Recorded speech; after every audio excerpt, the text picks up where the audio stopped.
What's up guys, and welcome back to my channel. My name is Brittany, for those of you who don't know me from TikTok or Instagram or even here. But I'm wearing a hat today, and Paxton really likes hats. Not for himself, but on other people, yeah, hats are his jam. Anyways, welcome back to my channel. Today I planned on doing a labor video. Labor vlog? No, not a vlog because it already happened. Just like a story time, I guess. A labor story time. Yeah, let's see if I can get this in before Chance gets home, and let's get into it. Okay, so I had Paxton at 39 weeks in one day, and once I hit 38 weeks, I started bouncing on my medicine ball. I didn't really do anything else other than that, but I was scheduled to have an induction that Monday, and I actually went into the hospital on that Friday night. But that's fast forwarding, so backtrack. I had been bouncing on the medicine ball for like 38 weeks. I remember at that point in my pregnancy, like I wasn't working. I kind of just sat at home by myself all day, and I was kind of too pregnant to really do anything. So I spent a lot of my time like bouncing on that medicine ball and FaceTiming friends while I was doing it. And I remember I was on the phone with my friend Liz that week, and I remember, I guess in my brain, because I've never had kids before, I was just assuming that I was having Braxton Hicks.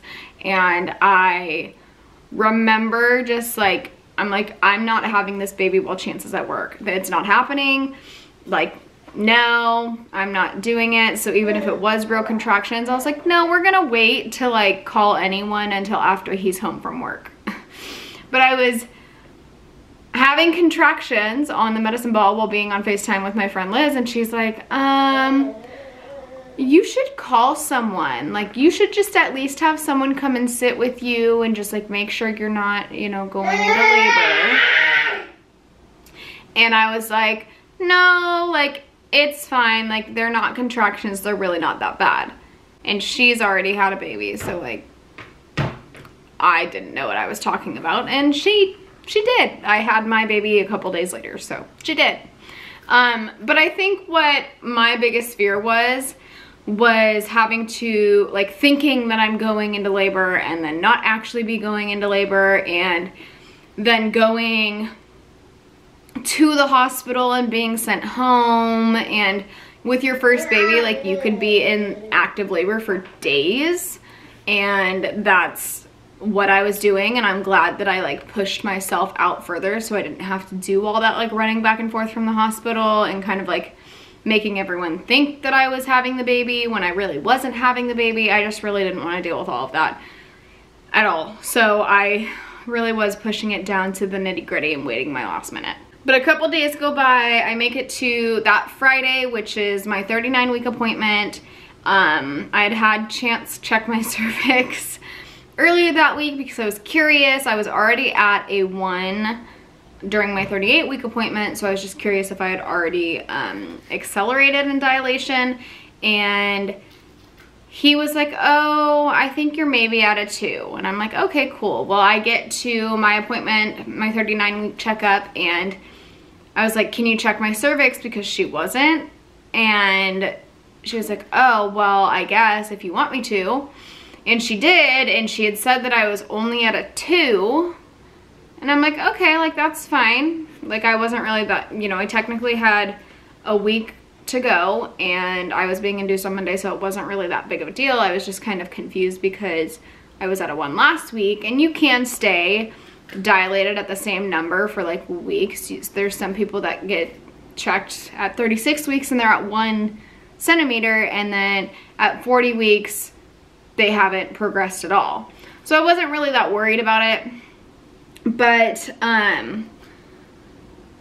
you know, she told me I was only at 2 and not to worry about anything. And I was like, okay, cool. And I was, you know, talking about my contractions and what I was feeling like. And she's like, oh yeah, you're probably just having Braxton Hicks. And I'm like, oh, okay, like, you're the doctor, like, you know. So I'd gotten home that night, or that evening, I guess. My appointment was at like 4. And Chance and I actually went out to dinner with my mother-in-law and her husband. And at dinner, I was having contractions and I refused.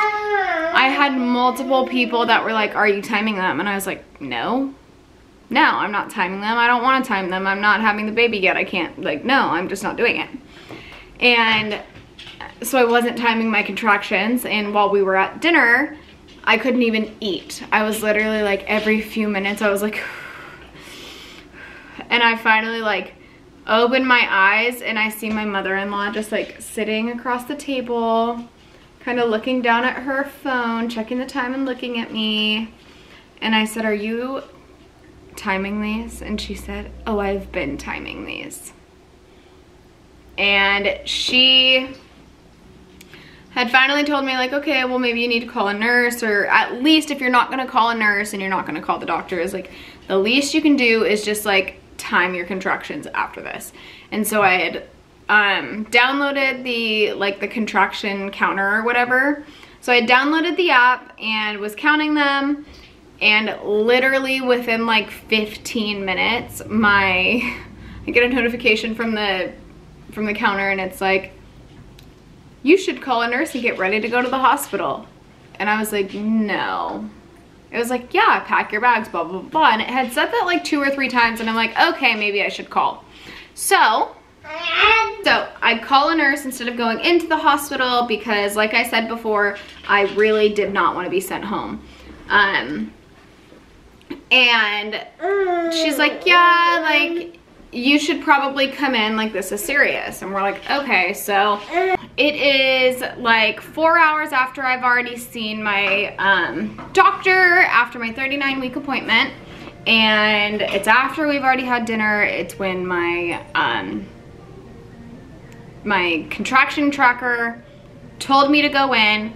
I called a nurse and the nurse told me to go in.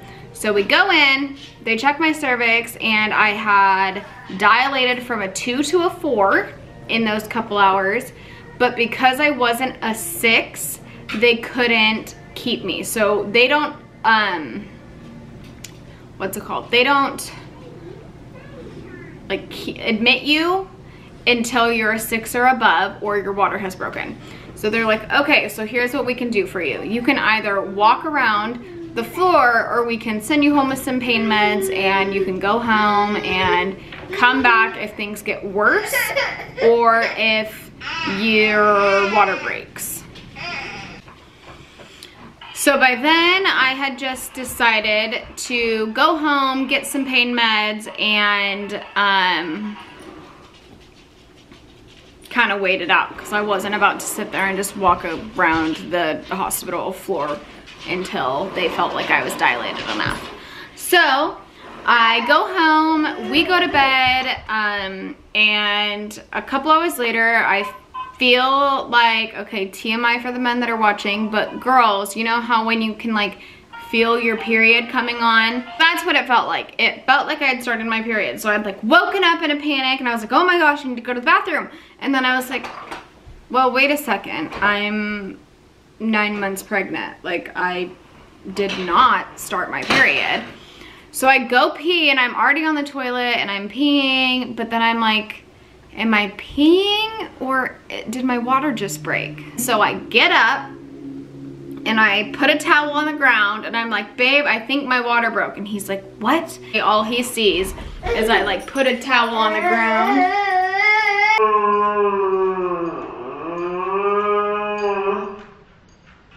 Is I put a towel on the ground, and I put my hands on the counter, and I spread my legs, and I'm just sitting here like this, watching to see if water's coming out of me, because I couldn't tell on the toilet if I had peed or if like I had no control of the liquid that was coming out of me. And let me tell you, girl, my water broke. So we call, we're like, hi, you know, I'm pretty sure my water just broke. They're like, okay, we'll come in immediately. So we go in. Like I said before, they only admit you if you're at a 6 or above and your water broke. So although I was still at a 4, my water had broken and they had to admit me. By then we had already, you know, called our family and let them know, hey, you know, we're being admitted. I'm only dilated to a 4. Like, you guys don't have to rush here at all, but just kind of keep your phones on basically, because we could be having this baby anytime. Like, we don't know. This baby. We could have had this baby anytime. It looks like I might have to finish this tomorrow. All right, you guys, just kidding. Chance isn't gonna be home anytime soon, so I just put Paxton down for bed and we'll finish up this birth story. We probably got back to the hospital around like 10:30 or 11. All the family showed up. They were kind of coming in and out of the room.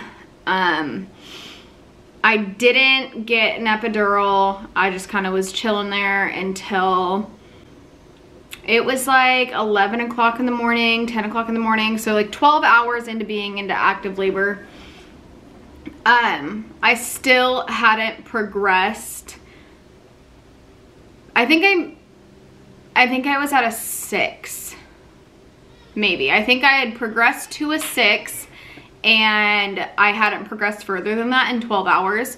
So they had told me that they were gonna give me Pitocin. And I had already made the decision myself that if I wasn't getting Pitocin, I was gonna go natural. But if I was getting Pitocin, I heard that those contractions are like the worst thing on the entire planet. And then I was gonna get the epidural. So they had let me know that they were about to administer me Pitocin in the near future, and did I want the epidural? And I said, absolutely. I want the epidural before I get the Pitocin, because I don't want it to be too late. So I got the epidural probably around 11:30, and they gave me Pitocin. I remember them saying, oh, we're just gonna check to see where you're at, and they had a lot of the like training doctors, I don't remember what they're called, but they had like the training doctors and the training nurses in there, and I didn't really care either way. I didn't really care who delivered my baby. It was a high-risk pregnancy, but we were there on the weekend, so the high-risk doctors aren't there on the weekend. I didn't really mind regardless who was gonna deliver the baby, because it just didn't matter to me. So one of the trainee doctors came in and was like, we're gonna just check you out and see where you're at. He checked me and she's like, okay, well, you know, I'm pretty sure you're at an 8, but I'd love to go, I'm just gonna go and check with the doctor and make sure and have him come and check too. I was like, okay, that's fine. And that took about 15 minutes, and in the 15 minutes that it took them to go and get that doctor and have him come and check, I went from an 8 to a 10. And they got all of the NICU team in there and all the extra nurses and the doctors and whatnot to come in, and we were having that baby. And it was like, they were trying to get me to do practice pushes, and I remember them, they always tell you, like, if you get an epidural, they just say, look for the pressure in your butt, and if you feel that, then it's time to push. Sister, I didn't feel anything. I didn't feel anything at all. So they're like, oh, do you feel that pressure yet? I'm like, no. They're like, well, what about now? I'm like, no, I don't feel anything. And so then I'm kind of sitting there trying to think about it. They're trying to have me do the practice pushes, and by like my second practice push, they're like, okay, no, we need to stop practice pushing and you need to just push now. And by then I was like, all right, let's do this. And everybody, you know, gets ready, and on that third push, he just apparently slipped right out. I obviously couldn't see down there, but that's what my best friend, my in-laws, my mom, my husband said, that it was just, I think I was technically in labor for probably 3 days, and the delivery process was probably 5 minutes. And I remember always saying that, like, if I did not ever want to get pregnant again, because pregnancy for me was so hard and I was so sick the whole time, and it was just emotionally and mentally traumatic. after going through everything with Paxton and learning about that so early that I was like, no, I don't even know if I want to get pregnant again. But my labor and delivery experience was so awesome and so easy that I remember saying, if I could deliver all my babies like this, I would have 1,000,000 of them. That was such a like calm process, which I feel like is kind of weird because I feel like people are usually stressed in that, and I was just kind of like chilling, and I was extra chilling after that epidural. Extra chilling.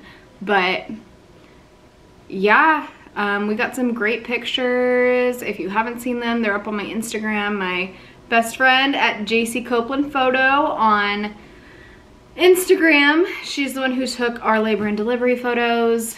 The only thing is that I maybe got 30 seconds, if even, of skin-to-skin contact directly after having him because he needed immediate medical attention right after birth and then had to go straight up to the NICU. So I think that was the scariest part as a new mom, was not being able to get that connection with my baby at first, and having him and my husband, you know, that like, yes, it's about the baby when, you know, it's the day that your baby's born, but at the same time, like, that's a traumatic experience.